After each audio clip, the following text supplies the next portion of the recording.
this is, to me, the three primary constraints that are facing us on a regular basis. Number one, our athletes all do nearly the exact same thing from the time they were 8-year-old in select baseball till now they're in college or whatever. In professional baseball, they do the exact same thing as their peers.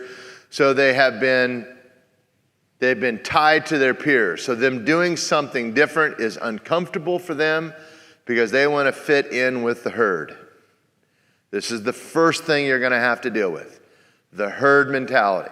If you don't break the herd mentality, good luck to you. You're never going to get, in my opinion, you're never going to get to where you want to go. The herd mentality will bring you right back to mediocrity. It will just suck you right on back.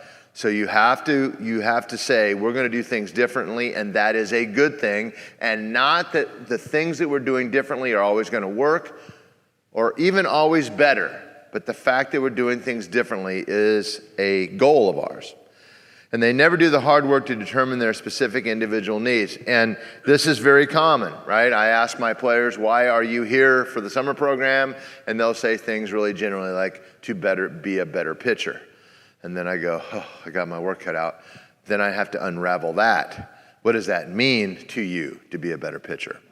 And then two, they never fully commit to steadily and continually moving better. This is a commitment to moving better. And then three, and I'm going to be talking about that. I'm going to show you what that means to us in a second. And then they fail to grasp. And to me, three is the most important of all of them. And it's not the most important. Obviously, moving better is important. What I say is there's a whole bunch of people in the United States that get number two. They do. And there might be many of you in this room that totally understand that. You go, you know what, we need to move better, right? But I have found so very few understand three. And I can't state this more profoundly, that until and unless you can establish a movement pattern that you can do at high speed with no pain, it's only going to be a matter of volume or time until you break. And unfortunately for you coaches, it's going to break at the most inopportune time. There's where you go, right? So once again, as we go through this, I'm going to highlight this. So the first thing is, like I told you last night, I went to Chicago. Intent was not one kid's problem. They come with intent. But it's still out there. So Randy, we've had so many conversations about DEFCON 0 and DEFCON 5 and all this. So I just kind of latched on to the nomenclature. Our athletes are stuck on DEFCON 2 or 3. They're kind of on standby. They're fast, but not really fast. They move, but they really don't move. They're just there, right? And so if you take a look at the list on the right there, it's asleep at the wheel, minimum effort, comfortable pace, fairly fast, very fast, and warp speed, pedal buried, maximum capability, right? Most of our guys are between 2 and 3. They're either from a comfortable pace to fairly fast, right? So they simply never get comfortable being uncomfortable. They trick themselves into thinking that fairly fast is equal to warp speed. And I'm not saying you play at warp speed. I'm just saying that if you can't vary that, when you need to step on the accelerator in a game, it's just not there. You don't have that. Or when you do, you become spastic. And then you have to learn to be comfortable moving fast or making decisions fast. So we're going to actually show you how do you build intent. If your guys come with intent, that's okay. But sometimes you have to bring them along to what intent is. And we see it every day thank you. So let me just give you an example of intent on a ladder that we use.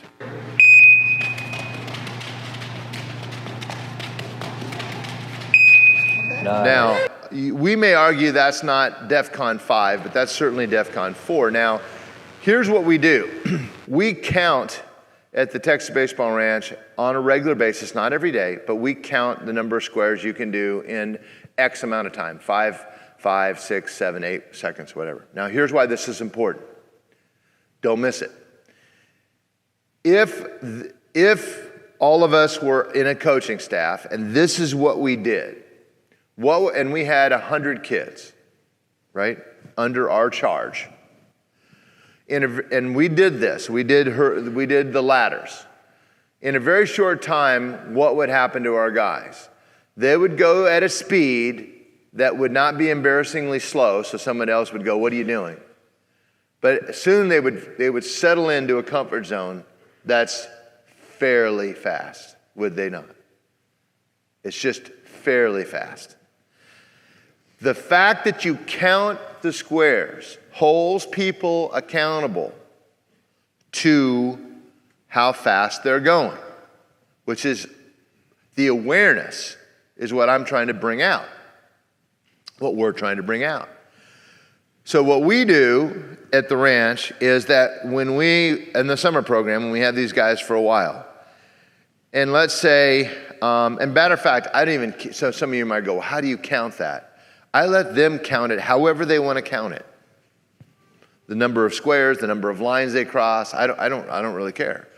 Just that they're counting it the same way all the time. Now, here's the deal. Here's what we do. We will say this. If you set a record when we do this, you celebrate it. Woo, record! If you tie it, you owe me one Hindu. Okay, one Hindu. One Hindu is a Hindu push-up, just one. It's just a admission that you didn't break your record. It's just an acknowledgement, right? If it's less than that, you owe me 5. Now, think about this whole thing, right? My goal is to go faster.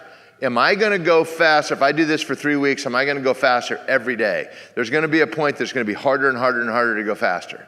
But if I tie it all the time, I'm going as fast as I can.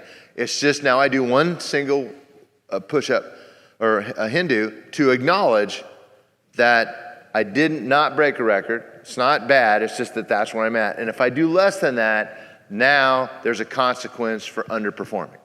Is there a consequence for underperforming in a game? Yes, there is. Now, what do I do as the leader? Nothing, right? I encourage this to occur, right? I encourage this to occur. Once we get guys doing this, you'll see them go off and they'll do the one push-up thing, okay?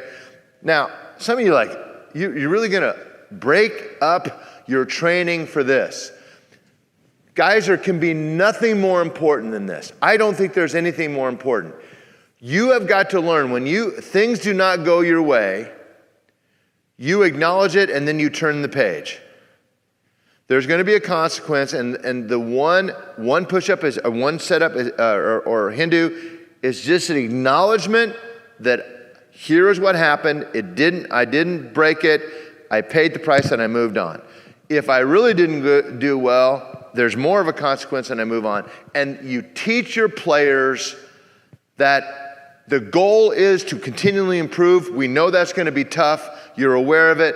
It matters, and if you underachieve, you pay the consequence. And it's just again and again and again and again, and guess what that starts to do to their brain?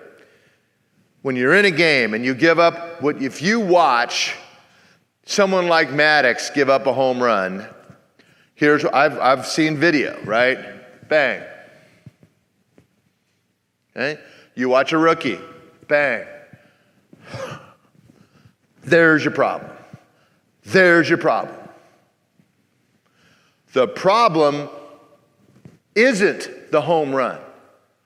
The problem is how that home run is processed. Maddox, do you think Maddox goes, oh, that's good, I like that? No, he hates it. It's like, that's done, flush, give me the ball back. He knows that umpire shouldn't give him the ball to win. The guy touches home plate. Why does he want the ball back? Sooner that's over. Give me the ball back. Just watch it. Give me the ball back. Now, who do you want pitching for you? Right? That guy? Now you have people like, oh, he really cares. Right? Well, let me ask you this question. You're in surgery. You want your doctor to go, oh my God. Oops. Is that what you want? Is that what you want? I don't. I want a doctor to go, okay, made that mistake. Give me the ball. Right?